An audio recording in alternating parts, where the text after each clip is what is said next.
So Terence "Bud" Crawford, boxing pound for pound #1, a fighter that was eyeing the winner of this fight as a potential opponent. He came out and gave his reaction to the split decision draw between Jermell Charlo and Brian Castaño. Crawford stated, quote, "Draw, laughing emojis, y'all funny. Charlo lost, and I'm done talking about it. Jermell Charlo, last night is the reason you not on the pound for pound list, sir. Gotta do better." End of the quote.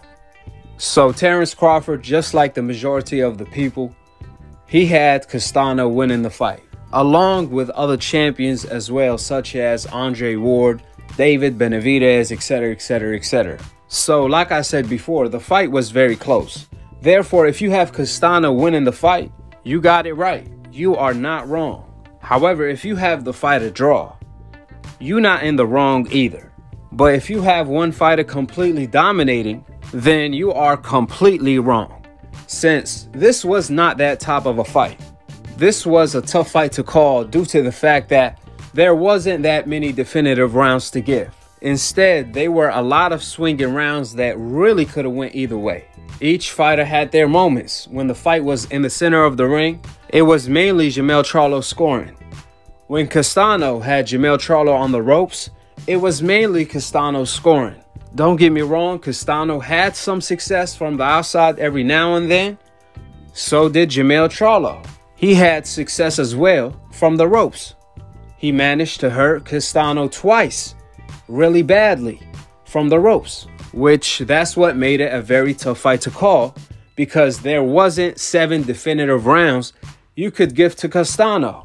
Which is why you cannot say this fight was a robbery. If you believe Castaño won the fight, that's completely fine. But that doesn't make the decision a robbery. I noticed that a lot of people left comments that the fight was a robbery on my post-fight review. To no surprise, a lot of people left different comments by laughing to the fact that they believe the fight was a robbery. See, these what you call race fans. They not celebrating because Castaño won. Nope. They celebrating because Jermell Charlo lost. They more happy to the fact that they believe Jermell Charlo lost than to the fact that they believe Castaño won. There was a comment that said, Jermell Charlo lost, accept it. Castaño won clearly. This was the biggest robbery. Laughing emojis. Another comment read, Castaño obviously won. Shake my head, laughing emoji. There were a lot of different comments like that, suggesting that Castaño got robbed. However, they laughing at the fact that Castaño got robbed. Now, first of all, if these people were actually sincere that Castaño got robbed, they wouldn't be laughing, because getting robbed in the sport of boxing is not a laughing matter. Fighters put their life, sweat, and tears into this. So getting robbed is not funny whatsoever. So can someone explain why these Castaño fans that are pretending to be Castaño fans are laughing at the fact that he got robbed, according to them? If anything, they should be mad, outraged, and upset that Castaño got robbed. That's the natural reaction as a sincere fan, instead of joking and laughing to the fact that their fighter got robbed. But we all know what time it is. These aren't Castaño fans. These are Jermell Charlo haters, aka race fans. But somewhere in Texas, Jermell Charlo is screaming, race don't matter. Now back to the main point, to what really classify as a robbery.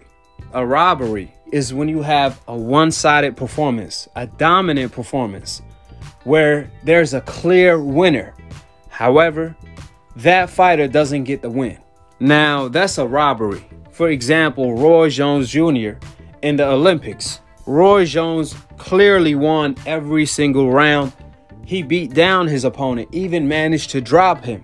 It was not a fight, it was a beatdown, where the fight should have been stopped. However, some way, somehow, Roy Jones ended up losing the fight and his gold medal. You also have Chavez Sr. versus Pernell Whitaker, where Sweet Pea Whitaker clearly won the fight, by dominating Chavez Sr. when they were both undefeated. However, the decision was a draw. Now, that was clearly a robbery because there were 10 definitive rounds you could give to Pernell Whitaker. But again, when it came to Jermell Charlo versus Brian Castaño, all of the judges had the scorecards all over the place. Beside the 117 to 111 scorecard, that was obviously a Canelo Alvarez type of scorecard. But beside that, even on Showtime unofficial scorecard, they even had the fight a draw, even though they were praising Castaño all night, which is exactly why this fight was not a robbery. On one hand, Castaño threw more punches, but on the other hand, Jermell Charlo was doing more damage. Whenever he connected properly, he actually hurt Castaño really bad. Therefore, you have to factor all of that in, which makes it a tough call for the judges. I mean, I don't know about you guys, but when I was watching the fight, I wasn't watching the fight to be scoring it, but there were a lot of rounds where when the round ended, I asked myself, who the heck won this round? Because Charlo will clearly win the first half of the round. Then Castaño will steal the round in the last minute. So due to all of the above, a draw is cool in my books. A draw is better than Castaño losing the fight and not getting the rematch. I mean, let's not forget the fight was in Charlo hometown. So Castaño getting a draw is not that bad if you factor all of that in. This will set up a rematch and a bigger fight next. Just like when Gennady Golovkin and Canelo Alvarez fought to a draw. Just run it back. And that was actually another perfect example to what kind of fight this was. Charlo versus Castaño. Just like Gennady Golovkin versus Canelo. Both of those fights were not robberies. They were fights that could have went either way. I remember like it was today when Canelo fought Triple G for the first time. A lot of people thought Canelo won, and a lot of people thought Triple G won. That's why they had to run it back, and Canelo had to re-up with some steroids because he figured the judge that gave him every single round wasn't enough. Therefore, if you don't think Canelo versus Triple G, the first and second fight, were robberies, then you can't say the same thing for Jermell and Castaño. Keep the same energy. Don't flip. But ain't it ironic, when a fighter is on the coincidental list, the moment he has a tough fight, he's automatically a bum. On the other hand, fighters on the hope list get knocked out all of the times by fighters from the coincidental list. And all they say in return is that they warriors, so on and so forth. Gervonta versus Barrios and Cruz are perfect examples. On the other hand, when Jermell Charlo goes out of his way to fight the best, he didn't have to fight Castaño, but he wanted to because he's a real champion. He wanted to prove he's the best in one of the most deepest divisions in boxing. He tried to become undisputed. Unlike Canelo, who stated his dream and his goal is to become the undisputed champion at middleweight. Putting the fact that he's fighting in June aside, can you give me your thoughts about the possibility of a fight against Demetrius Andrade and the prospect of becoming the undisputed champion? Sí, no, el que tenga el título, eso es lo que queremos el título y pues obviamente ese es el objetivo, ¿no? Vamos a sentarnos con nuestro equipo a ver qué es lo que viene, pero el objetivo es ganar los 4 títulos en peso medio. Yes, that's the goal. Look, whoever has the title, doesn't matter. Our goal is to unify all the belts, become the undisputed middleweight champion of the world. But the moment the competition got too real, when Charlo became his mandatory and Andrade became a champion, Canelo out of nowhere changed his mind, his goals, and his plans of becoming undisputed, turning down $40 million guaranteed to fight Andrade for undisputed.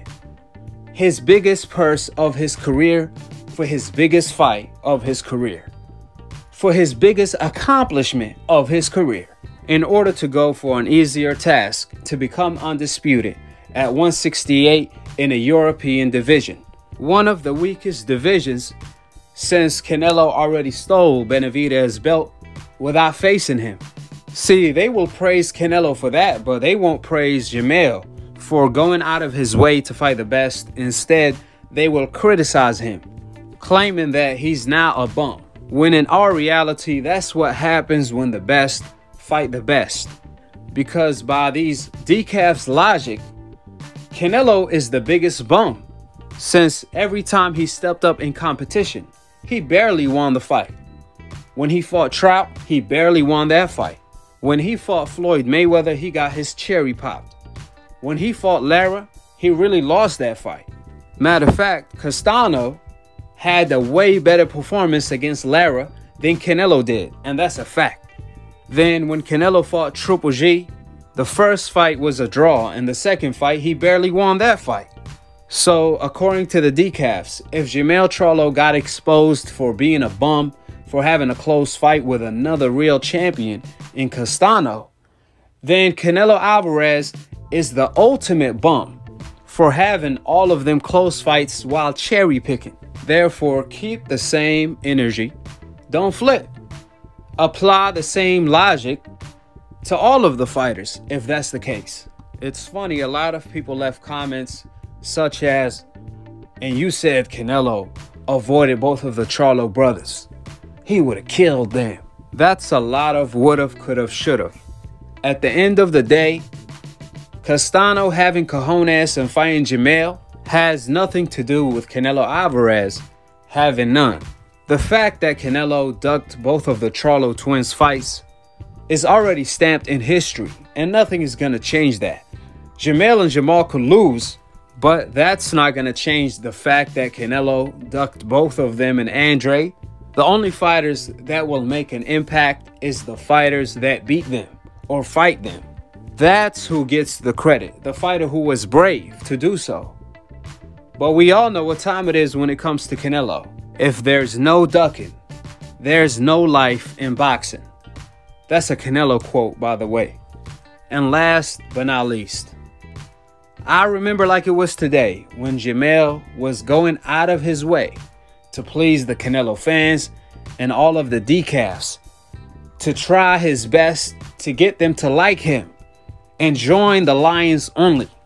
Jermell will diss Oscar De La Hoya, his own twin, his blood, even his own self, to praise Canelo Alvarez. Why? In order to get Canelo fans to like him.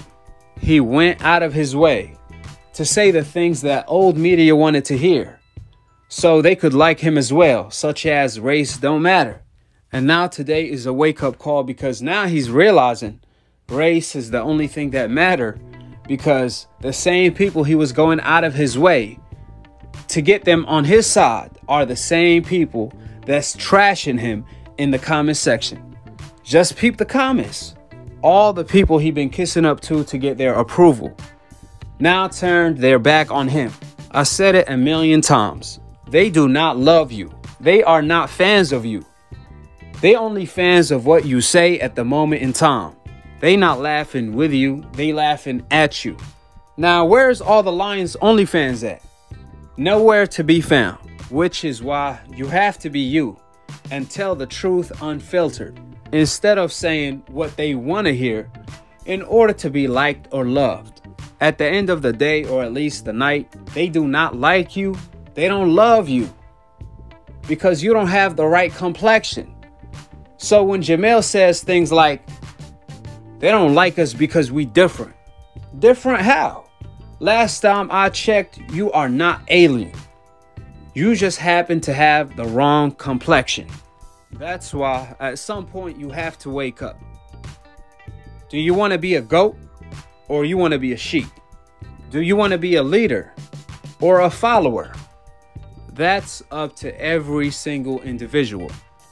However, I'm not going to give too many jewels on one episode. So tomorrow I have another video dropping on Deontay Wilder and Jermell Charlo. So be on the lookout for the cookout. And as far as my takeaways on the fight itself, check out the recap for the fight. I'm going to leave the link for that video in the comment section below. Subscribe below and click on the notification bell to be continued on the next episode of Akhi, Akhi TV. Peace, and I'm on to the next one. Put the crown on my shit. Don't put no duck, put the crown, because y'all know it's Jermell Charlo.